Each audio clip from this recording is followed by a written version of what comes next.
ఒకసారి ఒక car showroom owner తన షాప్ ఓపెనింగ్ కోసము ఒక మినిస్టర్‌ని గెస్ట్‌గా పిలుస్తాడనమాట. పాపం ఆ మినిస్టర్ గారు పిలవగానే వస్తారు. వచ్చిన తర్వాత కార్ షోరూమ్ ఓపెనింగ్ చేస్తారు. రిబ్బన్ కట్ చేస్తారు. అయిపోద్ది. వెళ్ళిపోయే టైంలో కార్ షోరూమ్ ఓనర్ ఏం చేస్తారంటే, "సార్ మీరు వచ్చినందుకు చాలా థాంక్ యూ సార్" అని చెప్పి ఒక కార్‌ని గిఫ్ట్‌గా ఇద్దామని ఇస్తూ ఉంటాడు. ఇస్తుంటే అప్పుడు ఆ మినిస్టర్ గారు ఏమంటారంటే, "మీరు నాకు ఓటేసి గెలిపించారు. నేను ప్రజా సంక్షేమం కోసం ఎన్నుకోబడిన తప్ప ఇలాంటి వాటి కోసం కాదు" అని చెప్పి అంటాడు. కార్ షోరూమ్ ఓనరు, లేదు సార్ పర్లేదు తీసుకోండి. అట్‌లీస్ట్ మీకు ఫ్రీగా తీసుకోవడం ఇష్టం లేకపోతే అట్‌లీస్ట్ మీరు ఒక రూ. 1 ఇయ్యండి సార్. రూ. 1 ఇస్తే మీరు మీరు కొన్నట్టు ఉంటుంది. నాకిచ్చినట్టు ఉంటది" అని చెప్పి చెప్తాడనమాట.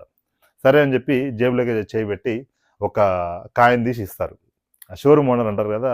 "అయ్యో సార్ మీరు రూ. 1 అన్నాను. మీరు రూ. 2 ఇచ్చారు సార్. రూ. 1 చేంజ్ లేదని" చెప్తారు. చెప్పగానే మినిస్టర్ గారు ఏమంటారంటే, "ఆ! పర్లేదండి మా వైఫ్‌కి కూడా కార్ లేదు. ఇంకో రూ. 1 తోటి ఆమెకు కూడా ఇంకో కార్ ఇయ్యండి" అని చెప్తారు.